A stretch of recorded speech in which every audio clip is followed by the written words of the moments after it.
First, when we started, I started with N-rated. We had bad chemistry because we didn't play so much together, but now it's getting better and better. It's like me and Nif, you can compare it. We're really close and we think alike. It doesn't take much. Like with Nif, it was like maybe 1 month, 2 months. But after that, you kind of get used to each other, and then you just have to, each patch, you have to find each other again. It's not like you can just build it over 3 years. You have to, each patch, you have to rediscover your synergy. Welcome back, everyone. We're about to kick off week 5 of the European LCS, and what a game to start as SK Gaming take on Fnatic. Now, SK went back to struggling last week, and in that single game that they had to play, they once again found themselves playing from behind. And once again, they were, experimenting with 3 new picks. They had the Wukong jungle, we had the Lulu in the mid lane, and we had the Graves, and all was, mixed success. And it gives me a feeling that they're not, confident enough on these champions yet. We have seen them in the past, though, also trying out these kind of new picks. We had the Galio support, Blitzcrank support, and also the Galio support. It was kind of the same deal with kind of mixed success. Mixed success, something that they're going to want to really improve on in the future. They have to improve on it, but they also have to improve on the whole game plan, because the game they played last week, they looked like a team without a plan at all. They had like this hard engage combo, but they didn't use it before it was way too late. They had options through the early mid game, but they didn't use it. They just waited for Candy Panda to get formed so he could try and carry the team. And Fnatic started the season looking absolutely unstoppable. We all know that they went 7 for 0, but they're a bad run right now. 0 for 3 in their last matches. And I have to ask you, what has changed with them, Difficial? Well, one of the difference between the 7-0 Fnatic and the 7-3 Fnatic is the fact the playstyle is a lot more passive. The picks, the mentality, everything is way more passive, and this forces Fnatic to play more risky later in the game when they have to try and make a comeback. And Reckless also stopped playing Jinx, which he had a 100% win rate with. And he doesn't seem to really have that same impact among other champions. What happened there? Why the change? Reckless, he turned away from the Jinx, and it made the whole bot lane a lot more passive. It made it a lot harder for him to win the lane, but according to himself, Jinx simply isn't working anymore for him. He explained to me how Jinx only works against teams where they have a combo that cannot get, they simply can't get to you. Like in week 1, Fnatic played against the Shyvana and Mundo combo a few times, and they can't get to Jinx. You can stand from distance, you can just shoot a wave. And he can pick it every game, and he can win the lane. But what does it matter if he just dies in every single team fight? It will never be worth it.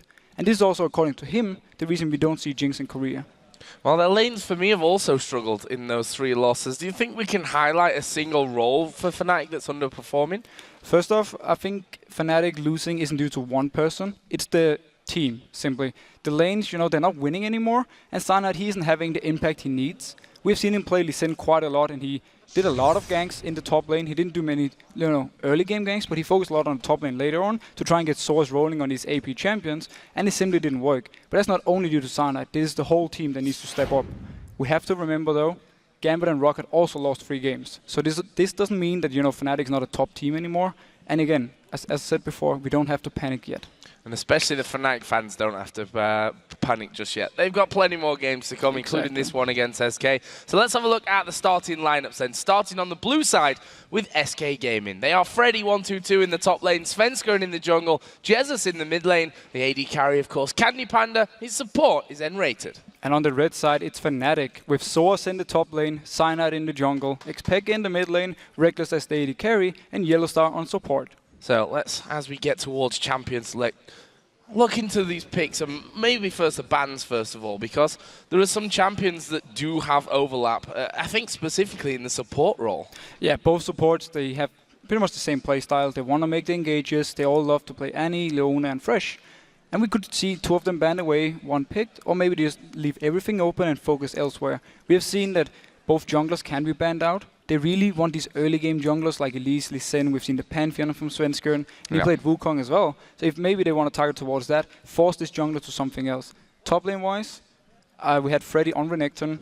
In so many games, he's always winning his lane. Fnatic could take it away unless they feel Source is good enough to beat him. Yeah, really been racking those Renekton games up. I mean, we've seen Renekton Shyvana basically from him. Little bit of Mundo in there. Tristana against Gambit, which didn't quite work out, I think, the way that SK envisaged that one. But while we're on the topic of top lane, I have to talk about Soaz and ask you, AP, and specifically the double AP combo that they've gone for. We've seen Soaz playing Gragas. We've seen him also playing LeBlanc. Both those games were defeats. Is it possible that we could see him return to that, or is he done with that phase for now? Well, the hard thing about that one is, do they either go back to what worked for them when they win the 7-0, where he played, was it, Dr. Mundo, and he played Renekton, he played these standard picks? Or does he believe in himself, saying, AP picks, they were not the reason we lost, they're still very good, so I'm going to fall back on this. We can see something like Alessandra maybe can pop back up, or whatever he has in mind. So I'm not sure if you want to completely give away or stop playing the AP champs, because this is Source. Yeah. We know he loves to play a lot of different things. He's the guy who started playing top lane as well. So we never really know. I suppose the good thing as well, if you look at it from SK's side of things, that they can almost use one ban to hit two people with that, because they can take Gragas that stops Peke having it that stops. Also, Soaz having it. The same for LeBlanc, another champion which both players have played and can play very well. That's the thing. And at the same time, though, this means if Gragas is left open, Fnatic can early pick it, and you really don't know where it goes. So it kind of goes both ways. But in general, the Gragas for Peke was the one he was dominating the lane on. The last 3 games, he's not been doing too well, except for maybe, he did really outfarm in the last one where he had the 6, and he just, I think it was 100 CS up, but it wasn't enough to really have an impact on the map, simply because K6 from Rocket side were just killing him afterwards and just started killing everyone. So I would actually like to see Peke maybe go on something like a LeBlanc, if it's not banned away. It's been banned a few times against Fnatic, so I can see this as a potential ban for SK, but if it's open and he goes for this, I really want to see him with early aggression. I want to see Sana staying around him in the mid lane, and they get things going. And then the rest of the lanes can win from there. So what about his opposite number here, Jesus, who had some big shoes to fill? He's, I think in some games, surpassed the level that we saw from Ocelot last year. In some games, he's not just had his mark on it, but he said himself in an interview that he wasn't feeling confident. He was almost scared to make plays because he didn't want the whole backlash of the community, basically, on him, and to throw games away for his team that they were not necessarily leading, but still had a chance to win, of course. Now, we've seen him as well prefer these more farm-heavy champions. Yeah, but they're also the more safe ones, so if he felt a little bit insecure in himself, you fall back on these, you just farm your lane, and you're happy with either out-farming or going even in farm. Yeah. Now that he's playing more confident, I can actually see him try to go for something else. He played LeBlanc once, he won the laning phase and the early game with it, but once they got to the team fights, he didn't really know what to do, and he constantly went for the wrong targets. If he's been practicing that more, picking up again, I can also see SK pretty much doing the same thing Fnatic was going to do that I just talked about. The early aggression, shut down Fnatic early game. And, we've seen it before. When Fnatic gets shut down early, they have to make a comeback, they have to play more risky, and that's not what they like. They want to do these low-risk things. If they have to play the high ones to make a comeback, it doesn't work for them. I have to ask you about Lulu here as well, because we've had some talk about this midweek. Not really still sold on Lulu. If you look at a statistic, but more of a performances and how Lulu actually works in a team. You need damage source from somewhere else across the map. What's your opinion on Lulu right now? We obviously did see Jesus play in their last game, actually a defeat it was in the end to the Copenhagen Wolves, finishing 2-2-3. Again, not really having much of an impact. Is that Lulu in a nutshell? More or less. I think she's a good laner. She beats or goes even in most of the matchups. And I think overall she's a fine mid laner pick if the rest of your lanes are doing fine. If you have the damage elsewhere. You completely rely on the fact that you're a top laner. He has to win. He has to play a champion like Renekton or Jax or something that really can bring some damage to the table. You need a DPS jungler who's also not allowed to fall behind. You need to constantly have these lanes and the jungler winning. So once you go to the team fights, you have the damage from these players, and then you have the the utility from the Lulu. If you have that, what SK did actually last time, they built like early Last Whisper on Renekton, they built Black Cleaver on Svenskeren with the Wukong jungle, so they had the damage needed. That's why they could actually win some team fights. Overall though, I feel it's a bit too much supportish pick, the Lulu. I don't like to see it on the teams, for instance, like Gambit, where they really need Alex to make the plays early and help the team out. Jumping around with Kazakhs making pentakills all day. Just a quick update, guys, from the stage. Actually, Svenskeren's mouse is having a few troubles right now, so they're just working on getting that issue fixed there. You can see that a couple of admins helping him out. And we talked about Svenskeren, the fact that he is a guy, you highlighted him as a player to watch here, the fact that when they do well, Svenskeren's doing well, but if he's doing badly, SK as a whole team just generally don't hit the mark that they need to hit. But that's the thing, and that's the scary thing about him being more of a hit-and-miss player, because you never really know who's showing up. Is it the good Svenskeren or the more, bad Svenskeren? The reason he's so important for them is because the lanes itself, they are good players, but they don't, beat the people they're playing against just straight up 1v1, except for maybe Freddy a few times in the top lane. The rest, they go even in the lanes. If they have Svenskeren there, if he's having some good ganks, they get ahead. And once the SK Gaming gets ahead, the team fights for them are very good. So they can, take that, take the dragon, win team fight, and then kind of snowball the game. So that's why they need him to step up and also have some good ganks in the early game. What do you think to his champion pool here? Because he has brought a couple of things out, which, he played a Mumu in the jungle earlier on in the season. Obviously, your more standard Lee Sin, Elise, Vi, all champions that he likes to go for. Wukong against the Copenhagen Wolves.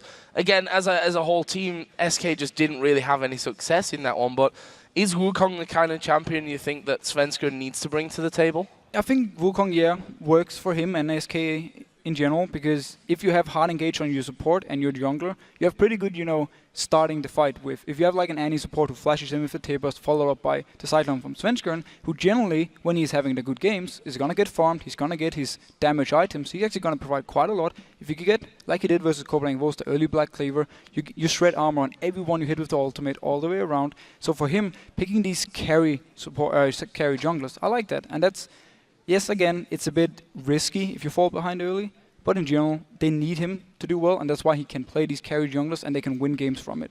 And if we look at the losses that Fnatic have had, against Gambit, who have Diamond in the jungle, against Alliance, who have Shook in the jungle, against Rockat, who, they're themselves with Jankos in there, who's not afraid to just build full AP on Elise and go crazy. They're all teams with very aggressive junglers who like a good early game on their jungler. Now, that, if Svenskeren is in form, is surely a way to beat Fnatic here. As you mentioned, early game is the key. Early game is the key. If you shut down the laners from Fnatic, mainly both bot lane and the mid lane, and let Freddy, if he gets the Renekton, let him do his stuff up top, and then you just shut down mid and bot, they can take it from there. They can simply make Fnatic have to extend the game for so long to actually get back that they don't have time for this, and they will lose from it.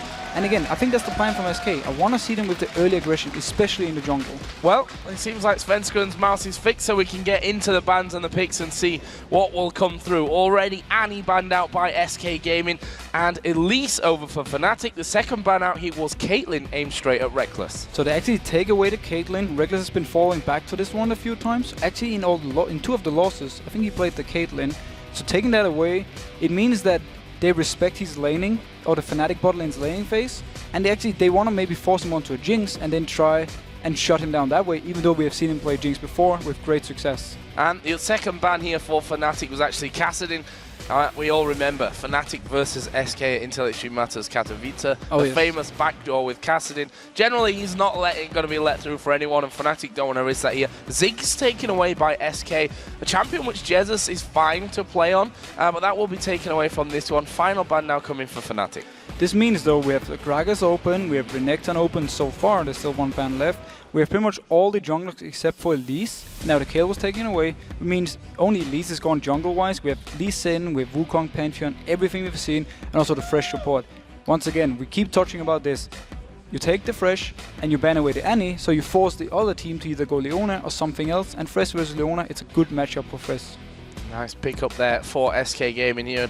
Not wasting any time getting that one actually locked in, so already had that plan in mind.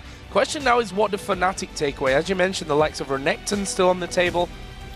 We've been seeing, as I said, SOAS going for this double AP or Fnatic going for the double AP. We'll see if they go for something similar here today. And the Lulu pickup, Yellowstar plays it, and I haven't actually seen Pekka play it yet. He could potentially be taking mid lane. And then also we have the Lucian open. If Reckless really don't want to fall back on the Jinx, Lucian is an option. Sivir is still open. They can do a combo with that. Sivir Olaf, we have seen it from Fnatic before. So there's quite a lot of options for them. And if they do not take the Jinx, I feel like SK's plan of banning away the Caitlyn has maybe gone a little bit wrong. Well, we see Lulu Wukong here for Fnatic. Can't rule out that Lulu being a support Lulu or a mid lane Lulu up until now, but one thing for sure, those two champions have great synergy. You've got double ultimate knockup from both of them. Yeah, you pretty much have double CC on it. You can also speed up the Wukong once he goes into stealth, so he can like close a better distance, and he can get in the face of the, or get into the back line, pop his ultimate, and then Lulu, if Wukong should drop low, pop her ultimate, and you have like the double CC, and you have a very hard to kill Wukong spinning right in your face.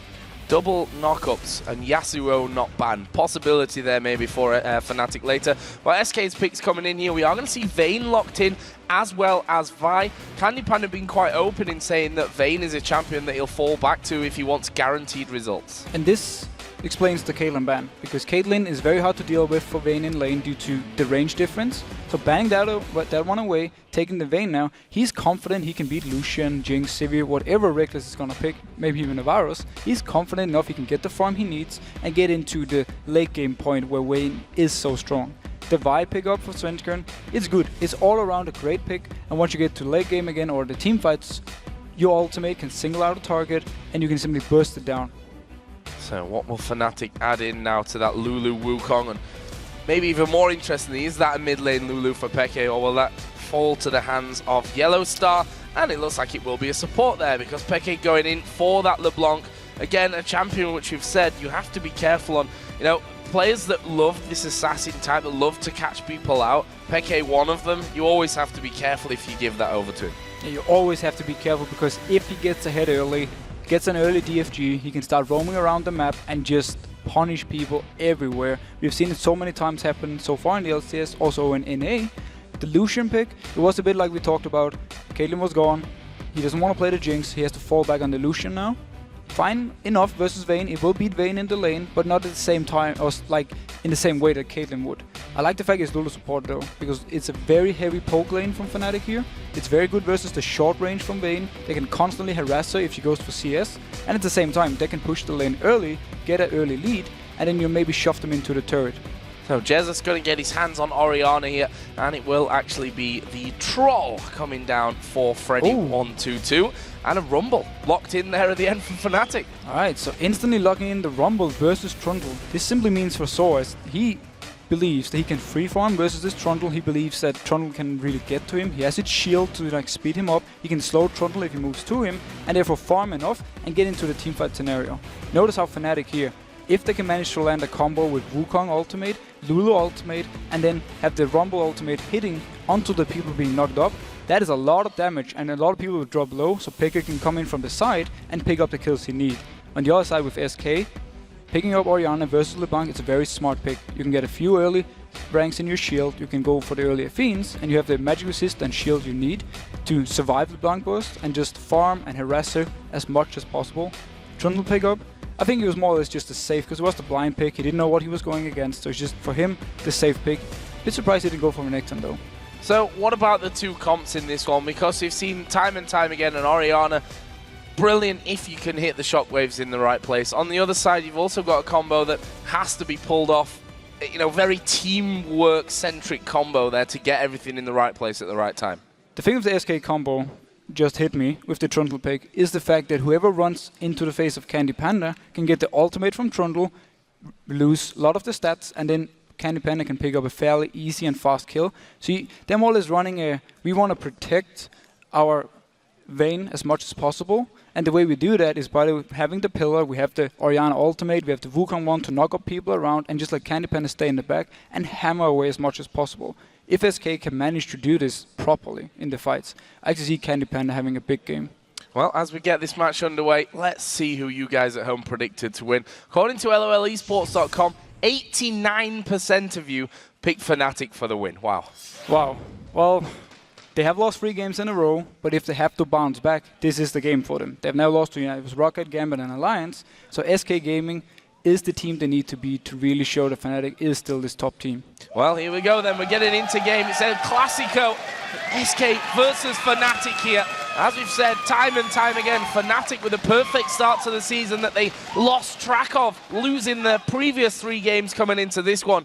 If there's a classic one to bounce back with, it probably would be a win over SK Gaming, but we'll find out about that one. Right now, both teams getting settled into early positions. Pretty standard by the looks of it from level 1. The only difference I see from normal is the fact that Peke is starting with a sweeping lens.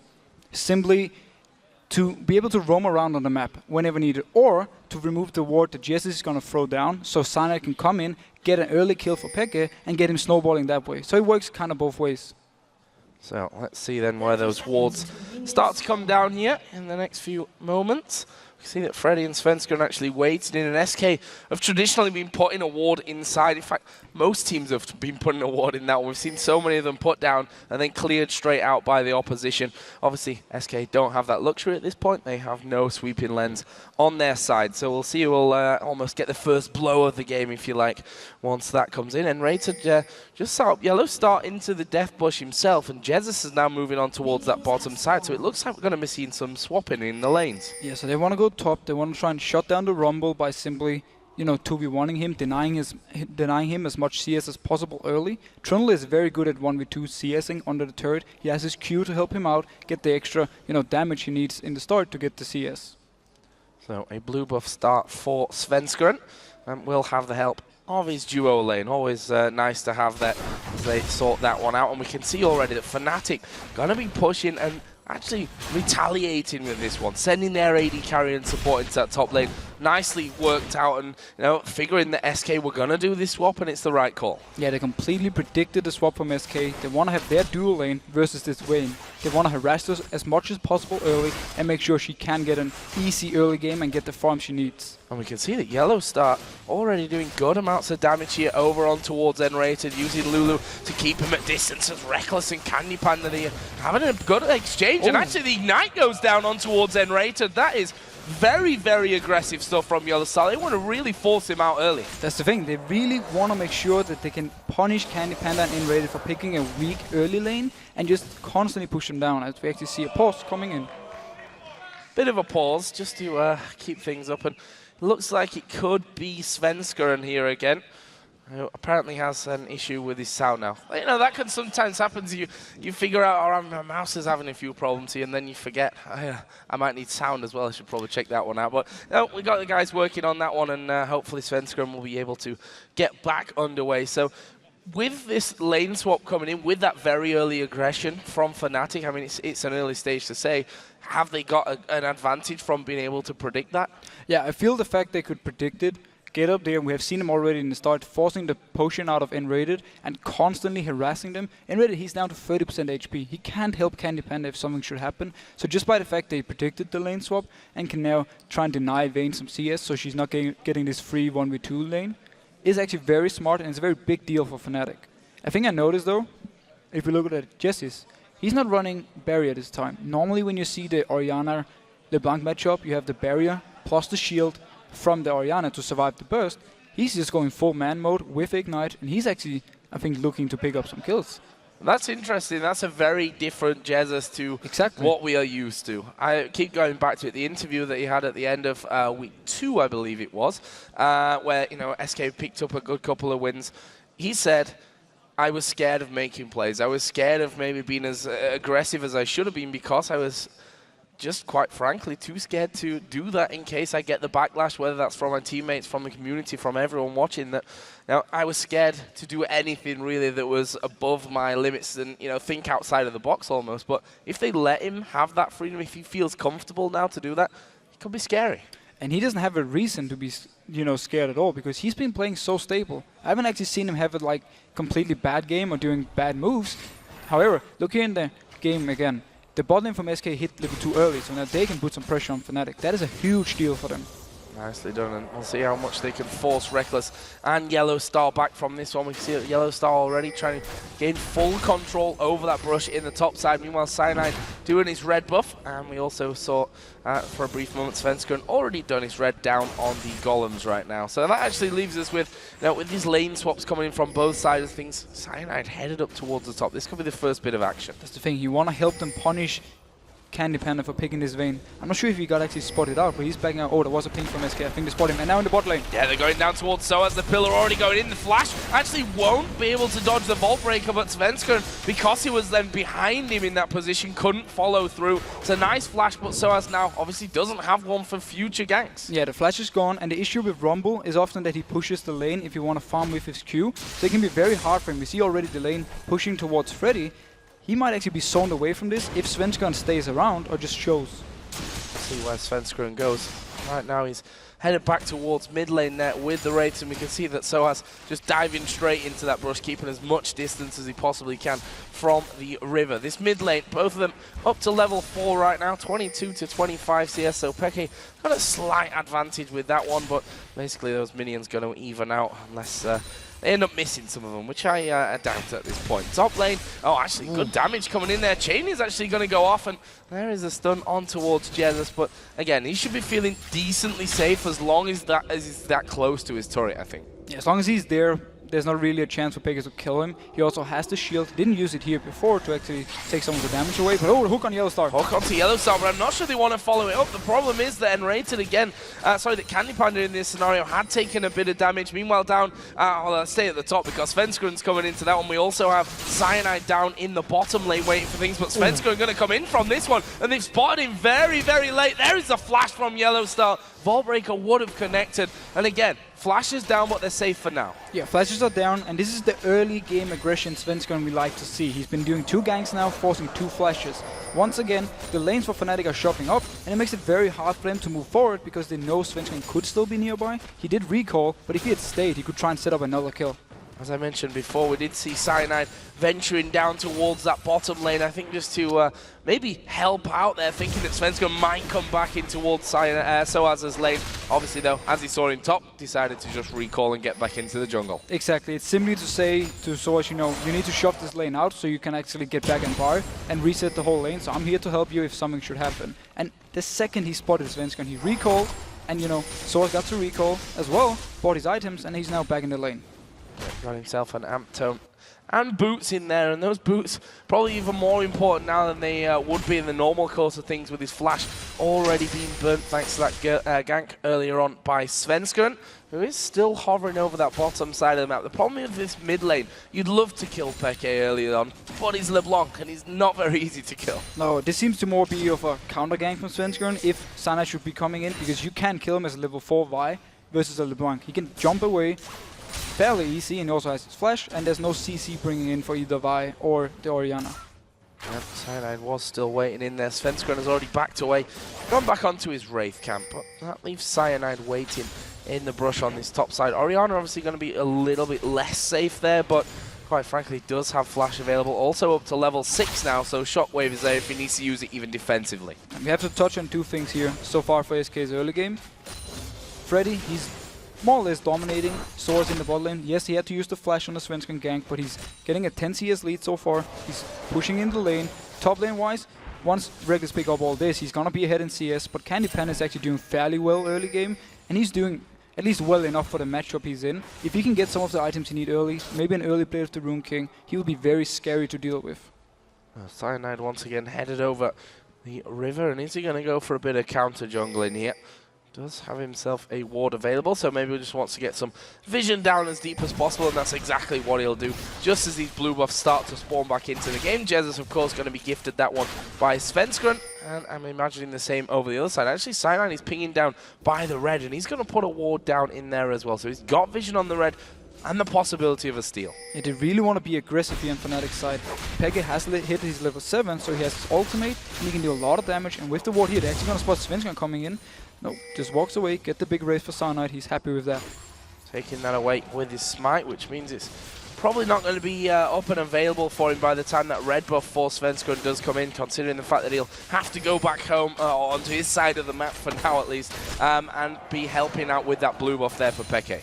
And now one thing we need to keep an eye on in this game is how Cyanide is going to build the Wukong. He's pretty much the only tank option for Fnatic, because obviously the Rumble, he will go for an early Leandris and then into maybe a Rylite, so he's not going to be too tanky. It's pretty much only Cyanide. If he goes full damage, Fnatic is just going for an all-in combo. And we can see already that the Spectre's Cowl has come down for Freddy 122, so he's already basically going to be mitigating most of Soaz's damage at this early stage of the game. There is that blue buff finally given over towards Peke. He's now at level 7 as well, and he's leading quite nicely in the CS, 77 to 65 in this mid lane against Jesus. Yeah, he's having a lot of pressure, and he's actually been pushing down the Orianna pretty much the entire game. That's also why Cyanide could walk into the jungle of SK, put down the deep wards, because he knew that Peke was nearby if something should happen, and he could easily move there.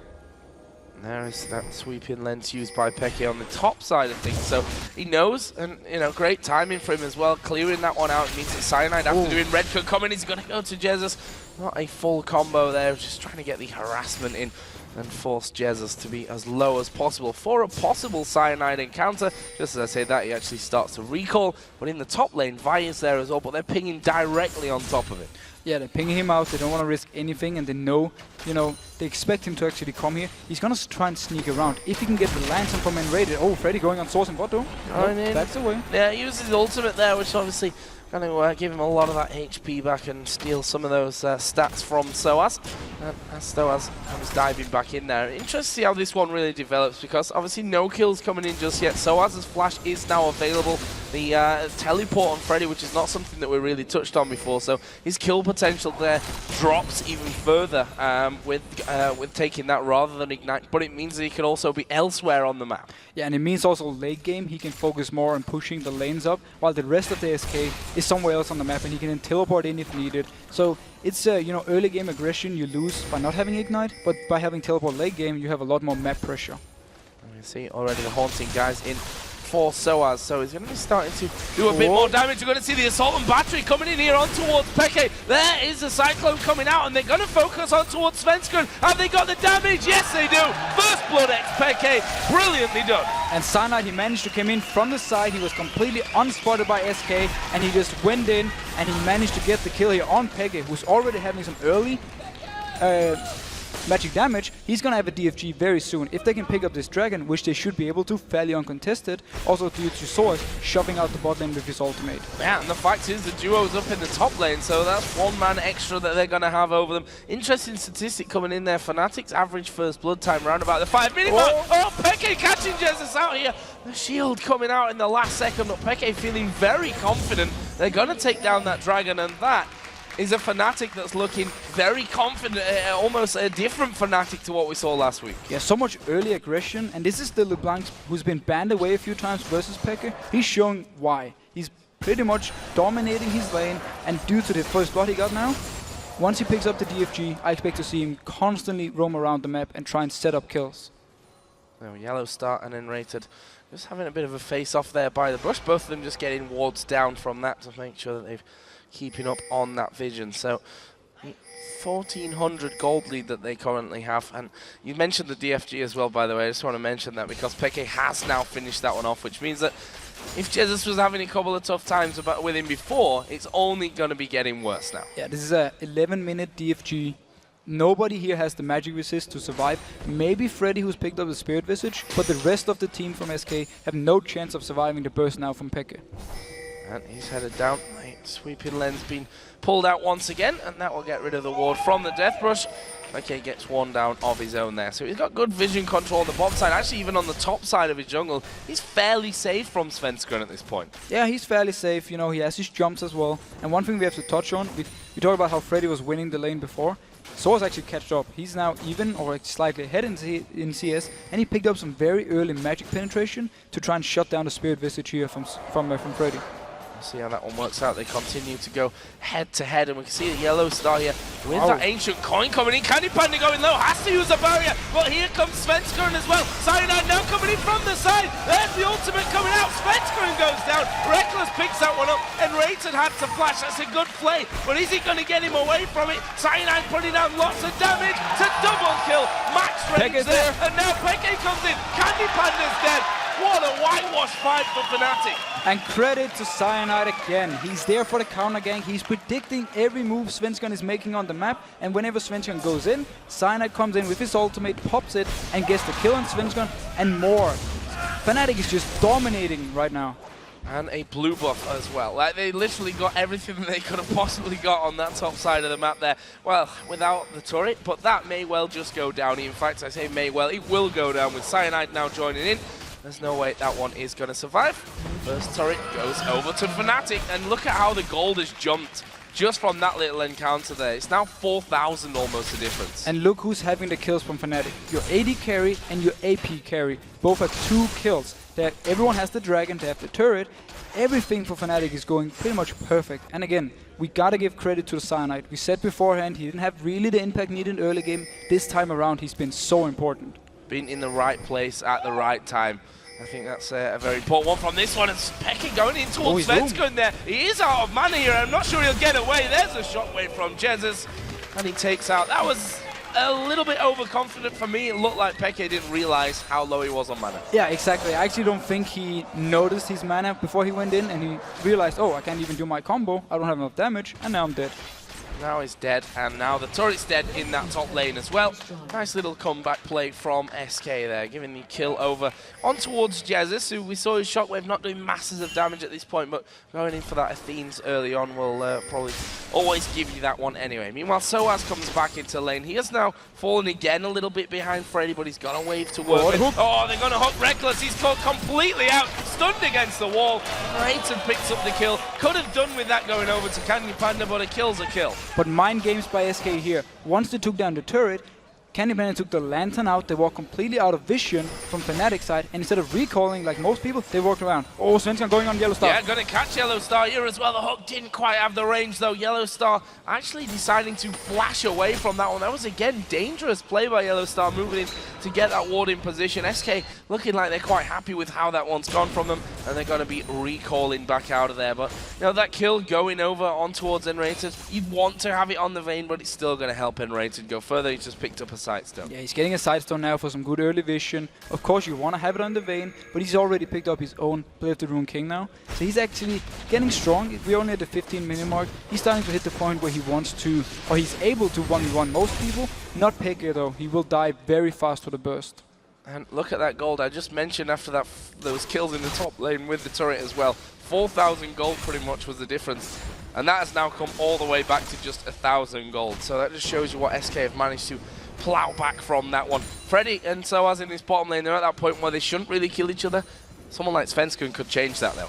He is spotted by a ward, and we also see Sarnat once again moving around. They want Svenskund to go for this one.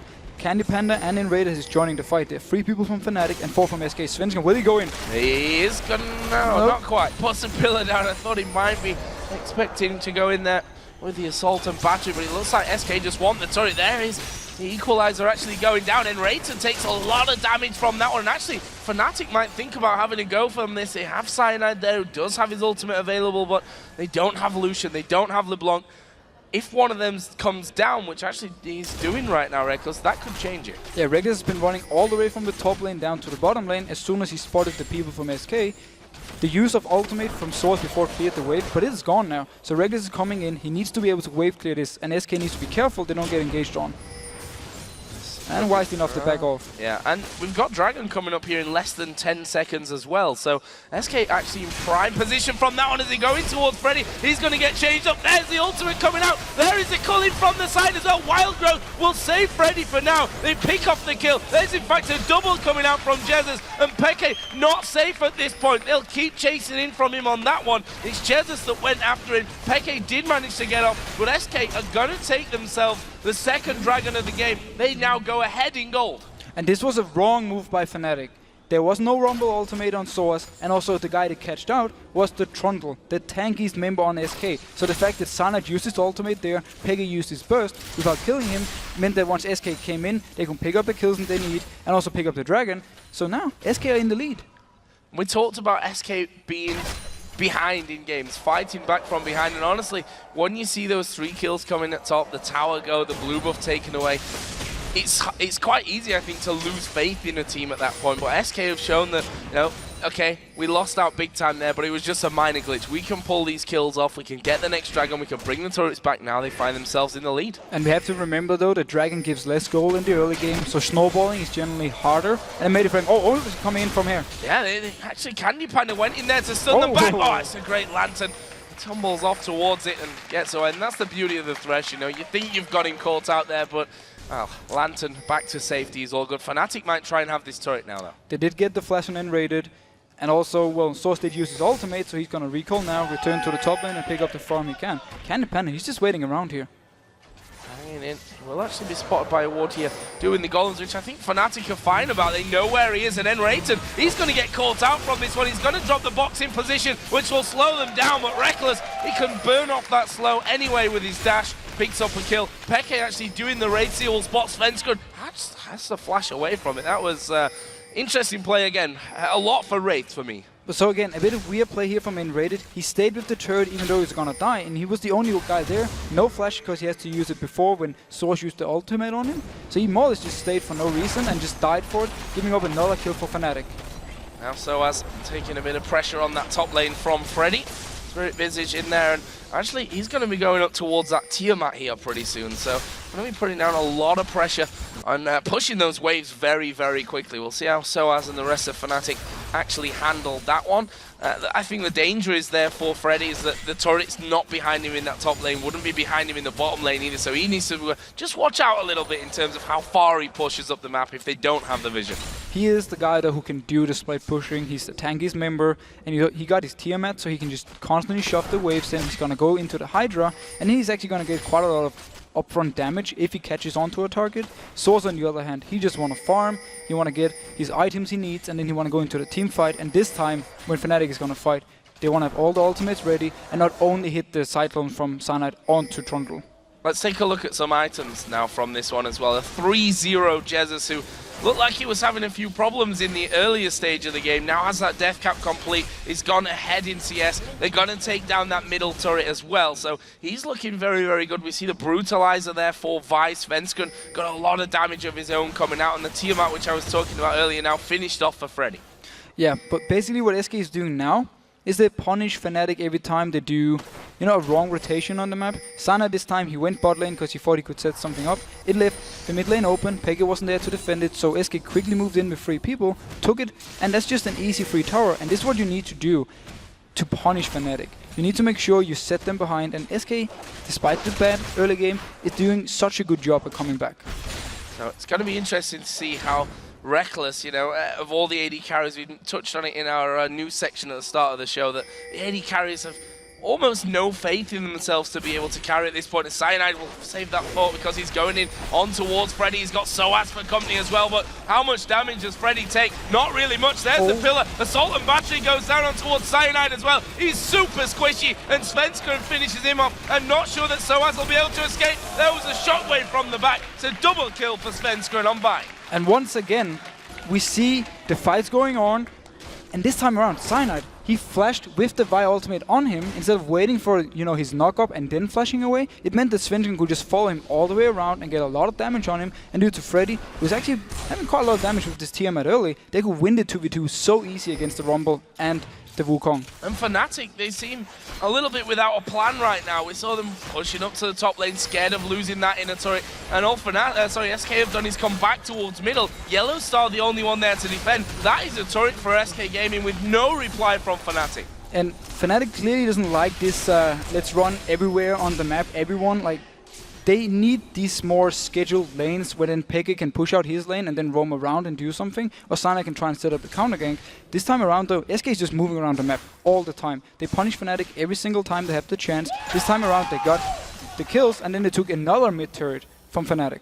Ravenous Hydra is done now for Freddy, and we talked about just finishing the tier line. He's like, well, we got a couple of turrets after that, and kills came in as well. I can afford that at this point. We've got less than a minute to Dragon. This could be interesting, though. Can he panda down on the bottom lane? He's not going to get away from Peke here. Does some good damage, or is he actually using the barrier and the flash? Gets away from the call. Wild Growth came down on towards Peke there. That was pretty close stuff. And that was a nice roam though by Peke. And here we had the scenario where he was mid lane and he spotted someone in the bot lane from SK, and he roamed down there, took the kill. It's a little bit too early. Candy Panda should be able to return for the Dragon and make a 5v5 scenario. He won't have his ultimate ready though, and Peke will. Reckless actually trying to keep that bottom lane pushed up, but he's going to get caught out by Svenskun, who's got a hell of a lot of damage at this point. Reckless has got no mana, he can't escape that one, and while it was a good thing maybe to keep the lane that far up with the Dragon, immediately spawning afterwards, he's got caught out there, but they've got no vision in the bottom side of the jungle. That can be expected when that's a situation. Yeah, it's way too risky, especially against a Vi who can, dash in and then pop an ultimate from a long distance, so it's completely overextended by Reckless, and this might mean the Dragon is gone for Fnatic unless Peke can get someone here. Gonna go in towards Jesus, but, well, didn't really commit to that one fully. Saved out on his DFG, didn't go through fully. So 2 out of 3 Dragons now in there for SK Gaming. They've got a 4,000 gold lead over Fnatic. I was going to say all the outer turrets. That's not quite true because the bottom lane still is intact, but you have to feel that that probably isn't going to last too long. Freddy there in the top lane actually might get caught out if he's not careful. There are two men coming up. He's actually having a good chip away at Soaz, but now with Peke coming in, all the damage thrown his way. There's a full combo from Peke. Freddy not dead, and actually almost killing Soaz. Almost getting him down. This shows how tanky and how strong Fred is already. This is one defensive item, the Spirit Visage. Then he has the Hydra. Pega actually messed up his combo there. He used all his damage and then he DFG afterwards. That's why he was almost taking down Soaz, or Freddy almost took down Soaz with him. Close stuff as Yellow Star gets another ward down on the bottom side of the map, and make sure that he's got vision of that tri-bush as well. Svenskeren is still hanging around, and Reckless has been caught out in this bottom lane before. Needs to be a little bit wary of Candy Panda's positioning, especially with Svenskeren charging up, but wisely they back off. This time though, they have a ward in the tri-bush here, so they can spot at least Svenskeren when he's coming somewhat close. If they can keep the lane and not overextend like before, they should be fairly safe. But notice Pega right here, he's going towards this bot lane. This time around, they actually want Reckless to overextend, and then when Svenskeren or Candy Panda is going for him, Pega is there to take the kill. Well, are they going to fall for it though? That's the difference. Henrater just went in there, got a ward in the tri-bush. Peke still waiting, biding his time from that, but SK just not falling for that bait. But look how smart Reckless was actually playing it. Instead of just clearing the wave, he shoved it all the way up, so if someone was close by, Peke would be able to spot them out and go for it. Very experienced play though by Candy Panda. He didn't take any chances, he just recalled as soon as he cleared his wave, and now he's returning down and he's fairly safe. Played it safe there. Actually, both AD carries got the Trinity Force in there. What do we think to that as a second item on Vayne? Second item on Vayne, I haven't seen it too much. It gives some more upfront damage due to your Sheen progging. Oh, we're going on Jesus. Okay, not going all in on him there though, and Jesus will live to fight another day. Meanwhile, Svenskeren and Freddy have come down to this mid lane, which actually means there's a 5 versus 4 in middle. Crucially though, with Candy Panda down in the bottom lane, pushing that one out, that means that Fnatic are going to have to split off and stop him here, or they'll lose that turret. Yeah, and that's actually what I like about this Trinity Force, because it gives him more dual power. Due to the fact he has his phage, it's going to speed him up, and also, again, the upfront damage he can do with the Sheen proc, it's going to give him the edge in the 1v1 scenarios, no matter who Fnatic is sending down there, unless he's called X-Peke. And we have a Banshee's Veil in there as well on Svenskeren, so he's going to avoid, well, it depends what hits him, but it could be a lot of damage as Candy Panda goes in on towards Soaz there. That's slow, not allowing him to really push further through. And Peke again hunting for a bit of a kill as he gets that blue buff and comes down towards bottom. SK is setting up a similar trap though on the top side of the map here. Oh, Yellow Star. Oh, this could be dangerous. He does throw the ward down. Oh! The speed that he put on himself saved his life there. Yeah, Henrater had just backed off a little bit once he actually came in there, so he wasn't in range for the hook, or he didn't spot him in time. But it's funny to see how both teams are playing this pick kind of style, just completely different sides of the map. And this time around though, it might mean Fnatic is going to lose another turret up top. Well, they're pushing in there. We see the recall from Soaz on that top side of the map, and we see Peke also going to be going back. No, they've come off that one. Candy Panda though. He's too smart. Yeah. He's smart right now, there's no doubt about that one, just sitting there in lane, and he sees Soaz coming out, and that's the kind of thing that'll keep him playing smart like that. When he sees, okay, I'm not sure if someone's there, and then Soaz all of a sudden comes out the bush, that just confirms his fears, and he's not going to do it. Basically what SK is doing is they keep an eye, or they keep calling whenever they haven't spotted Peke. So if they're saying we haven't seen him up top lane, we haven't seen him for the last minute, Candy Panda knows there's a chance that Peke is standing in the bot lane. That's why he's not moving forward. Even if Peke were there or not, as long as they don't see him on the map, we won't see Candy Panda move forward. I want to know now how strong SK are going to be at closing out games, because we've seen that they've played from behind quite a lot in some of their wins as well, even played from behind where they've been able to come back. But how are they going to do this one? How are they going to play this out against a team who's so very experienced in situations like this? A very risky thing, and first thing to it, is the fact that Cyanide actually has been going pretty much full damage so far. He's going to complete his Black Cleaver very soon, so he's going to shred the armor of everyone he's hitting with his ultimate. But he's very squishy. If he goes into this fight and he don't manage to burst down Candy Panda or Jessis, I actually feel Fnatic is in a very bad situation, because there's going to be a very tanky Trundle. We saw him before up top lane in the 1v3 or 1v2 scenario, how long it actually took them to kill him. So Fnatic, they're playing a risky teamfight style. Well, Candy Panda going down onto the bottom lane. Actually, Soaz going to throw his ultimate in. There is a barrier. A good slow, but Soaz is not escaping this one. Candy Panda flashes in there. 1v1 kill. Says thank you very much. Lulu's coming down, but Svenskeren's already there to stop them coming around the back. and that's Candy Panda taking a turret, a kill, and getting out. And he got everything he wanted there. The ultimate from Rumble, he simply just tumbled out of it, and then he went straight for Source. He took down the turret. I'm not sure if Source expected the turret to survive a little bit longer, so he had the help from that one in the fight. All in all, though, more or less just a free kill for Candy Panda and a turret, and it just signals even more issues for Fnatic. Look at the damage on Freddy. Bad noticing me. Yeah, and doing good damage back there on towards Xpeke as well, and that's perfect timing, almost perfect timing. 15 seconds until the next Dragon of the game, obviously progressively being worth more and more money right now. 6,000 gold is the lead that SK Gaming have. We're about to hit the 30-minute mark of the game, and SK are setting, or looking to set something up here. Freddy's actually on top of the one, will get down the pillar in there, but not sure that they're going to be able to catch on towards Peke. But if they come for this fight, I'm not sure that Fnatic have the power. They don't have to fight for this one. If they can go for the mid turret instead, they can trade them 1-for-1. Oh, they're going in. They're kind of half and half right now. Not really going for the turret, not really going towards Dragon, and Svensson dives right on the top of them. There's the pillar going in. Will SK try and follow this one up? They're all bunched up, which Jesus, I'm sure he's licking his lips at the thought of that one, of getting a good 4-5-man shockwave off as he gets burst down there from Peke, but not totally finished off. There's the equalizer. Freddy going to the front. This shockwave only catches Yellowstar, who wild growths himself. Peke going low. Soaz is low on the top side as well, and they will surely be able to catch one of them. Candy Panda goes too far. He goes down. Peke is still alive here, and actually SK just don't have the constant damage to finish these ones off. No, but Candy Panda, he had everything. They keep fighting though. That was interesting. Peke went in, Svensson was waiting for it. Basically just Vault Breaker right back in his face, and that will leave us with a 1-for-1, a very prolonged fight. Alright, so we had the Rumble ultimate coming down. Cyanide, he went in with his Cyclone onto Jessis, who was stuck in the Rumble ultimate, but due to him having Hourglass, they couldn't kill him. Candy Panda, you're gonna see right here. Notice Pega's position here up at the top. He's going for Candy Panda as soon as he spots him out. He comes out of stealth right here, and he's gonna try and burst him down. It doesn't work for him, which means Candy Panda at this time, he actually has the chance now to clean up everything. So he's going too aggressive, as you're gonna see just in a few seconds, and Fnatic can turn on him. Look at Reckless, popping so much damage onto Candy Panda and killing him. Had he stayed a little more passive, he would actually be able to finish off all these low targets for Fnatic. Instead, we see Peke being a little bit too aggressive once he's going in here. And very smart play by Svensson. Notice here how he jumps straight into the face. Boom, gets the kill. Already charging up from that one. Interesting little fight from that. A close drawn fight. But like you said, if Candy Panda had not gone that maybe inch too far there, that could have been a different outcome. Actually, SK clearing out Baron at this point. I mean, we're 32 minutes almost into that game, so we're getting to that point where we're going to see some fights being forced there.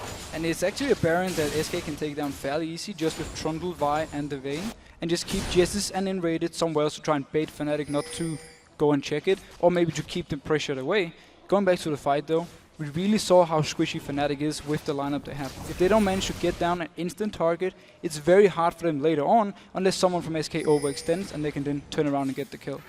Because Freddy, we saw it even in that fight, although he did go low, they put a lot of work into getting him down. Got the Randuins, that Spirit Visage in there, and now we're going to see how well they can track him down. Soaz and Reckless going into him, and Freddy just doesn't care. Equalizer will actually force him to back away a little bit. The culling coming out, not getting the full burst of damage, but they will finish him off. Reckless picks that one off, and Freddy maybe thinking he was a little bit tankier than he was. There's Wild Growth coming on towards Peke, who's looking for a chance over the side here, and he's going to find Svensson, but I don't think he's quite got the damage to finish him off. There's Command Protect. Peke not done just yet from this one. He's going to keep chasing. There is the chain going down, and he will be able to lock him up. The hook missing off to the side, and Peke continues to chase them away. Meanwhile, Candy Panda has taken down the inner turret in the bottom lane. He needs to be careful now though, because the rest of the Fnatic is trying to close in on him. I think Lulu and Peke will be able to catch him out down here. If they choose the right path. Yellowstar going off to the side. Peke is now in position to have him, but Candy Panda got into the brush there. Is he going to be able to get away from things? Peke still off to the side, and honestly, Candy Panda just walked away from that one. He's pulled the entire team of Fnatic down there. And SK going straight to Baron. What a move. Teleport coming in from Freddy. They will get this Baron. There's no vision from Fnatic. The entire team moved for Candy Panda, and they didn't even manage to pick him up because he got into the bush, and the rest, they didn't want to follow it, and nobody even thought about the Baron. SK, smart calling, straight away they just go there as soon as they noticed how many people from Fnatic were actually bot, and they just took a completely free Baron. Very, very smart play by SK Gaming, and now they're approaching that 10,000 gold lead.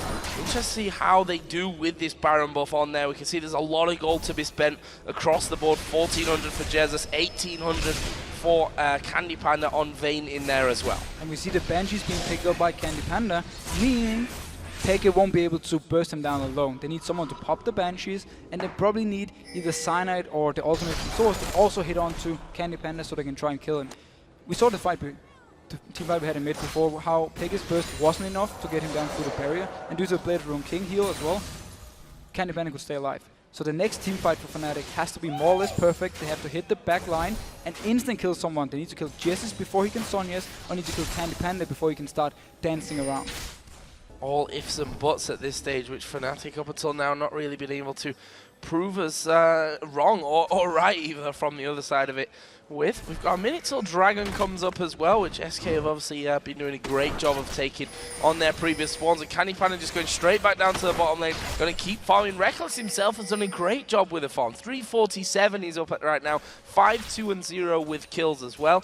But as we said, can they get through these defensive items that SK now have in there, which Fnatic just don't have? Yeah, Fnatic don't have them. The most tanky member is Cyanide, who's picked up now his Warden's That's why they're going on Freddy again in top. Yeah, Freddy getting caught out that last time, and it's going to be exactly the same scenario here for him. Peke's going to finish that one off, and, well, quite frankly, he's running a bit of interference there, trying to drag them all up. The rest of SK were in that mid lane, but now they realize they have to back away. Freddy didn't really do any damage to anyone, which means that by the time these pretty mobile champions that Fnatic have got come down there, they can't stick around and fight. No, Freddy, he overextended quite a bit. He was waiting for Candy Panda to shove off the bot lane, so both the side lanes could move up to the turret, at the same time, forcing Fnatic to not send more people up and kill Freddy, because they had to spread out and defend. He was a bit too fast up there, and that's why Fnatic could pick up a fairly easy kill and not lose anything anywhere else on the map. So SK lying in wait right now. The Dragon is in fact live. Will Fnatic dare to push out? We still have Baron buff on all but Freddy here. We'll see how that one goes for him. Fnatic have Peke up in that top lane, and that means that Svenska going to head off towards the Dragon. Will probably just be able to finish this one off on his own without any real problems or counter push back there from Fnatic. But look how strong Svenska actually is. He has Banshee, Sunfire, and he has some damage. If he's able to get onto Reckless, he's actually being able to kill him. We've seen it before also in this game. So he's more or less playing the right role and the good Svensson we talked about in the pre-game we need to see. And, well, that is an aggressive position from Svensson right up against the wall, and SK looking to maybe get in here and do some damage onto the tower. The equalizer goes down, and I have to say that is pretty much a wasted ultimate at this point. Yeah, I don't even think he hit the minion wave on it. He tried to get Jesus and then he could jump on him and maybe knock him up and kill him before he could Sonya's. But it simply didn't work, and now the Rumble ultimate is gone. Freddy will constantly push in this mid lane, and SK could even just group up as 5, go for this turret, and then take the fight if Fnatic wanna go for it. See the Lantern put out at the front there, so if Candy Panda gets in position to do a couple of turret hits, then he can get back into it as well, and there we go. Turret starts to be pushed down as Cyanide tries to dive in there. Salt and Battery going onto him, he does ulti, but that's really only to get away. He's not done anything with that ultimate, and that is bad news as Candy Panda pushes forward, starts doing in the damage. They're going to be able to take down Lulu, but that's only one man down. They get the inhibitor, and it's a smash and grab here from SK. They've taken the bottom inhib. They may just tank up this middle turret as well, or will they? I think they're a little bit wary of that one as well. I mean, Freddy at this point can tank those turrets up, but still risky. Yeah, but once again, the very squishy combo from Fnatic are not able to do anything, because as soon as they go in, they have to back out again. See against Cyanide, he goes in, instantly backs out. That's all he can do. He pops his ultimate, spins out, and he's almost died for it. Yellowstar ended up dying for it, and all in all, the combo from Fnatic, the shields, and the fact that Candy Panda simply cannot die right here, is gonna be so hard for Fnatic to deal with. Top lane, I suppose as a bonus for Fnatic right now, has pushed all the way back to the inner turret. But SK going to be taking all their buffs away. Red buff for Candy Panda, blue buff for Jesus. And the Wraiths and everything pretty much from that jungle are going to go back with it. And it's just a matter of time here before SK return to put the pressure down on that top side of the map. I'm guessing that they got quite a lot of gold to spend right now as well on their shopping spree home. So we'll be seeing even more items. Yeah, look at that. Pretty much all of them over 2,000 gold to spend. And hopefully we just see SK going straight for this top lane now, because the wave will push in with the super minions. They can just go up there, force the entire Fnatic team to move up to try and defend for the last turret, and then take the fight, because they are so strong, they're so far ahead. And Candy Panda, again, we have talked about him, he's only 1-3-5, but the fact that they have to kill him takes so much attention from Fnatic. And then it just leaves Jessis to stand there, it leaves Svenskjørn and leaves Freddy to just do all the damage in the fights and pick up targets. It was actually Jessis taking down Yellowstein the last one, so he's also doing a very nice job. And a couple of big items did come in when they did go back to shop there. Banshee's Veil coming out for Enrated on Thresh as a Haunting guys being added into the mix of things as well for them. Black Cleaver for Svenskjørn and Bloodthirster for Candy Panda. Another big jump in items for SK Gaming as they do start to finally push that wave in the top lane back. I'm going to be knocking on that inhibited turret with 1 minute to go until the next Baron spawns. And Fnatic, they more or less just have to try and all in this team fight, try and get a kill. But who are they actually going to take down? Because the Sonya's on Jessis, this kind of removes him from being the target, unless they can manage to get some CC on him and then kill him and doing that CC.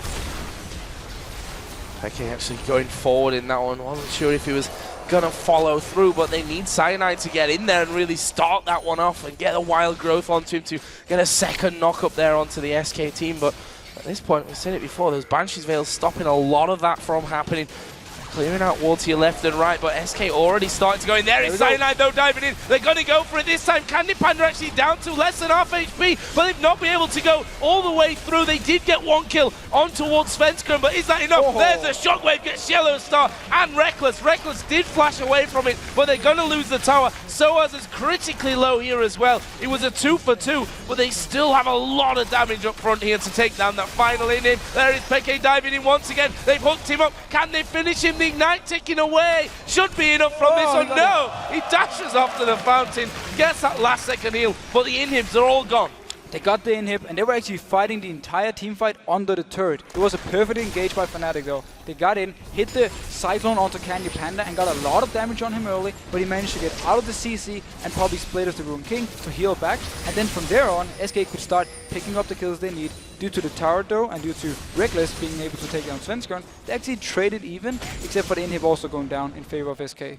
Another couple of items coming in with a Guardian Angel now for Freddy. If he wasn't tanky enough and hard to kill before, then he's going to be doubly that at this point. Jesus also getting that Leandra's Torment finished off as well. So with no inhibitors up, this is just pure pressure now from SK. Fnatic can only defend. There's a Baron which SK will take for free at this point in the game. And SK can just wait to move in together with the 3 waves of super minions, making it even harder for Fnatic to do anything, because the super minions, first of all, they will kill your turrets, the Nexus turrets, really fast if they get the chance. But they also do quite a lot of damage to players, so if you fight in between them, it's going to be very hard for Fnatic to do anything. So the trick for them is trying to shove out the wave and then hope that SK moves in too far, a bit too far, and then try a hard engage, just like we saw before, hit the Cyclone on multiple people and try and pick up a target. Well, there is the push from SK now with Baron buff on. As I said, a freebie for them on this second spawn into the game. And they're just going to push straight up this middle lane.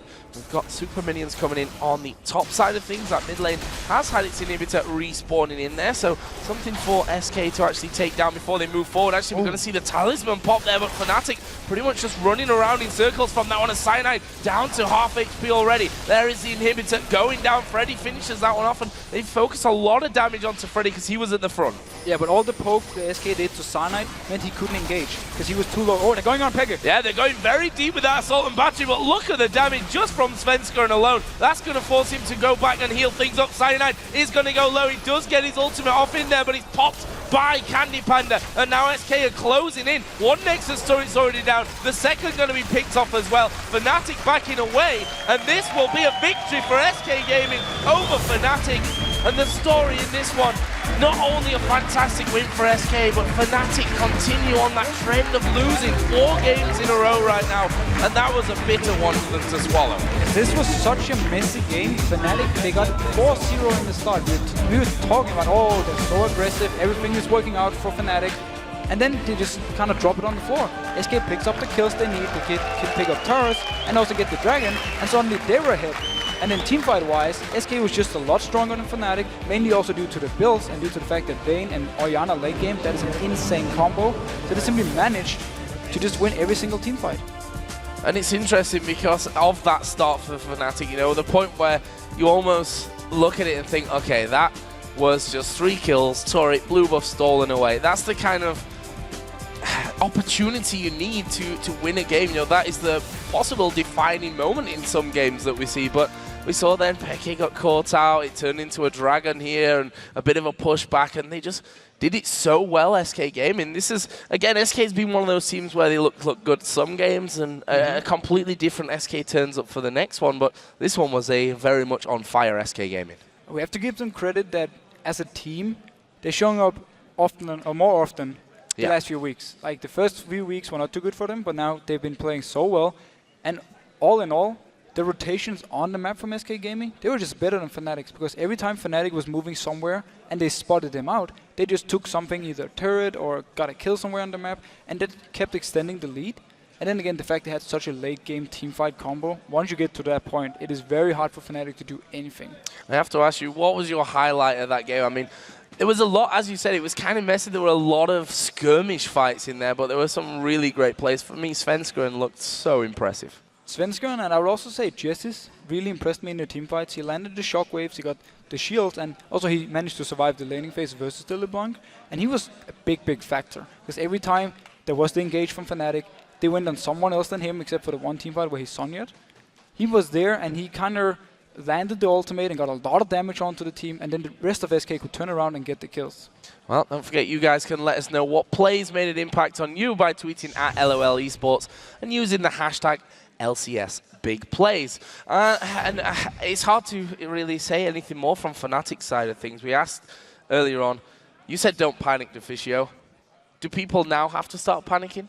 I would say a little bit, yes. This game for me was a bit of an eye-opener. They got so far ahead early with the 4-0 and also the Dragon. I thought, okay, this is the old Fnatic, now they're gonna win this game and just snowball from here. But the fact that everything just went wrong from there shows some of the shot calling, maybe the confidence for them has been dropping down. It's just gonna get worse and worse. So I would say maybe we should start being a little bit worried. Well, we'll see. There's still plenty more games to go this season, that's for sure. Guys, we're going to take a quick break, but when we come back, Shocks and Quick Shot will be talking to Candy Panda from SK Gaming. Then the Copenhagen Wolves will be on the hunt against the sizzling Super Hot crew. Both teams needing a win here to pull away from the pack at the bottom. And with the Olympics currently happening over in Sochi, Russia, we asked the European LCS pros to tell us who would be on their Dream Olympic League of Legends team. And some of the answers might just surprise you. I think it's really cool what we saw with the All-Stars if you have people from countries against each other, and I think it could make for some heated games and some heated discussions among the fans. It would be really tough to get a good team for Finland. I think that Poland has a lot of players. Constructing a team there shouldn't be too hard. Polska for the goal! Yeah. I would definitely bet on Russia in League Olympics. Fair enough. Like for me, the dream team in Spain will be like Peke top lane, Peke mid lane, Peke AD, Peke support, and me in the jungle. It would be crazy, no? That would be the perfect Spanish team. I think the Belgian team will be actually decent. Cripple support, me as mid laner, Jox as AD obviously. I've duo queued with Shocks a few times. It was interesting. I feel like I could do better now. I farm champions, I don't farm minions, so I think we'd be a good duo.